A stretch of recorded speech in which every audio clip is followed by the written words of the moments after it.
Hello, welcome back to our channel. As always, before we start, let me introduce ourselves. We are a family of two documenting our journey to FIRE, financial independence, retire early. Let's chat about the top 5 ETFs, some of which we invest in. ETFs are honestly the best investing vehicle to make long-term wealth and are not a get-rich-quick scheme. ETFs are an essential component of our investment strategy, and if you're new to investing and are clueless about investing, a good place to start is usually ETFs. So let's start about how do you define ETFs, or what is the definition for ETFs? Well, ETF stands for Exchange Traded Funds. An exchange traded fund is type of a security that tracks an index. An index could be anything like your London Stock Exchange, your Hong Kong Stock Exchange, your S&P 500, your Nasdaq, a sector, commodity or other assets, but which can be purchased or sold on a stock exchange the same as a regular stock. An ETF can be structured to track anything from the price of an individual commodity to a large and diverse collection of securities. ETFs can even be structured to track specific investment strategies. Now, what are the different types of ETFs? You've got your bond ETFs, which might include things like your government bonds, corporate bonds, and state and local bonds called municipal bonds. Your industry ETFs, such as your particular industries such as technology, banking, oil, gas, energy. You've got your commodity ETFs, which are basically invest in commodities through crude oil or gold. You've got your currency ETFs, which are basically invest in foreign currencies such as euro or Canadian dollars. Then you've got your inverse ETFs, which are basically an attempt to earn gains from stock declines by shorting stocks. So these are the ones you typically call your leveraged ETFs.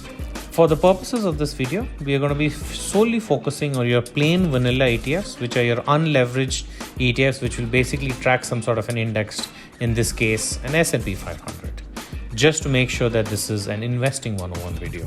Now, the biggest misconception about ETFs is it similar to a mutual fund? The short answer, not really. Mutual funds and exchange traded funds have a lot in common. Both types of funds consist of a mix of many different assets and represent a common way for investors to diversify. There are key differences.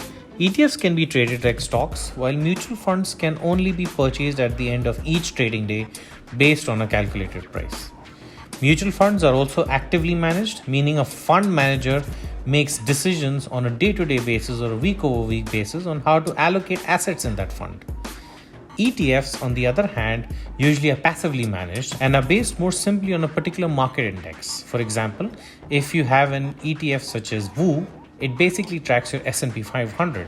So it's more passively managed, and hence it tracks the ebb and flows of the S&P 500 on a day-to-day basis. Mutual funds tend to have higher fees and higher expense ratios than ETFs just because they're actively managed, and hence you have to pay the salary of a fund manager. Mutual funds are either open-ended, trading is between investors and the fund, and the number of shares available is limitless or close-end. Or the close-ended ones, the fund issues a set number of shares available regardless of the investor demand. Now, the next question is, why would one want to buy an ETF? There are primarily 3 reasons. One is portfolio diversification. As I mentioned, we are tracking a fund or an index.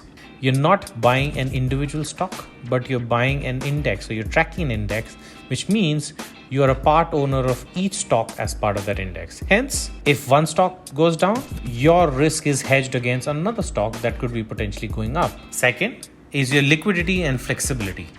Now, ETFs, like any stocks, can be bought and sold at any time. And hence, it gives you that flexibility to trade these ETFs whenever you are comfortable with. Lower commissions.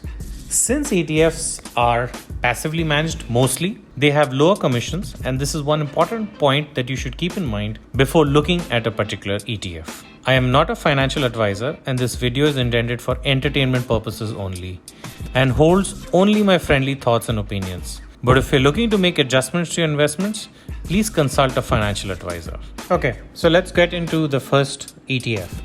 The first one is VTI, which is basically a Vanguard Total Stock Market Index Fund ETF, which basically covers the entire US stock market. It's obviously non-leveraged, non-inverse, which means, as I mentioned earlier, I think you definitely have the other set of ETFs, which are leveraged ETFs, which are trying to sort of bet against the market. The asset price at the close was 223.02. about 220 US dollars. The dividend yield is about 1.26%, definitely a healthy dividend. The expense ratio is 0.03, which I would say is one of the cheapest that you'd find from an ETF perspective. Your 1-year return is about 44%. Your 3-year return is about 18%. Your 5-year return is about 18% as well.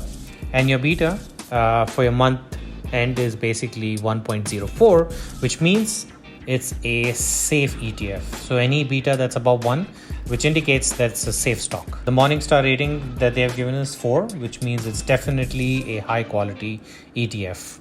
Second one is VOO, which is basically a Vanguard S&P 500 ETF. Quick facts, again, it's not leveraged. The net asset price was about 396 US dollars.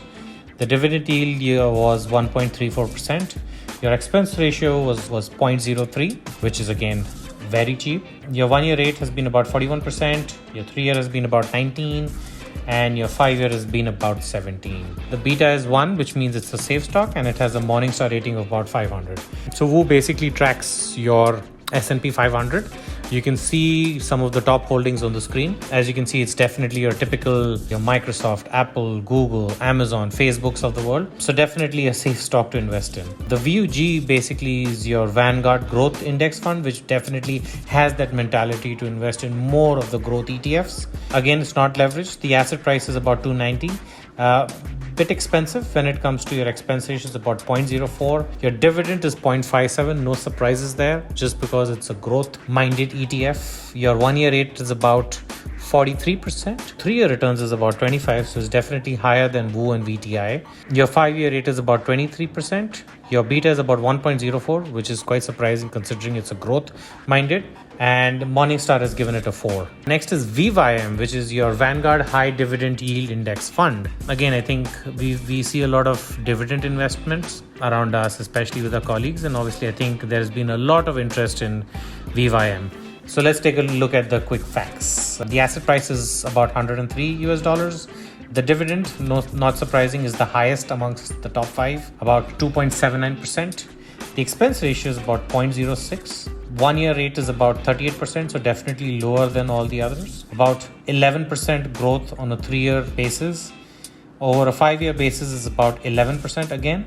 And it has a beta of about 0.92. The Morningstar has given this a 4. SOX, SOXX, which is basically an iShares semiconductor ETF. Yes, it's not a Vanguard ETF, but I think we've decided to invest in this just because there's ETF shortages.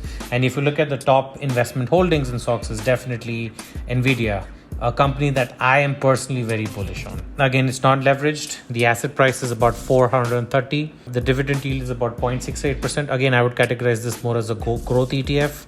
Your expense ratio, it's a bit expensive. It's 0.46. So definitely you'd want to check that out before investing in SOX. Your 1-year rate of return is about 70%. Your 3-year rate is about 38%, and your 5-year rate is about, again, 38%. So definitely has the more beefier growth rates.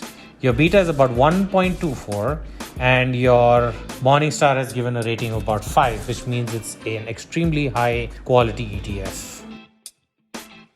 Thanks for watching the video. I hope you enjoyed it. Feel free to like, share and comment. We are a new channel and would love to have any feedback from your side. What are some of the top ETFs that you're invested in? Feel free to let us know down in the comments. Feel free to also turn on your post notifications so that the next time we upload a video, you would be notified. Again, thank you so much for watching. Until next time.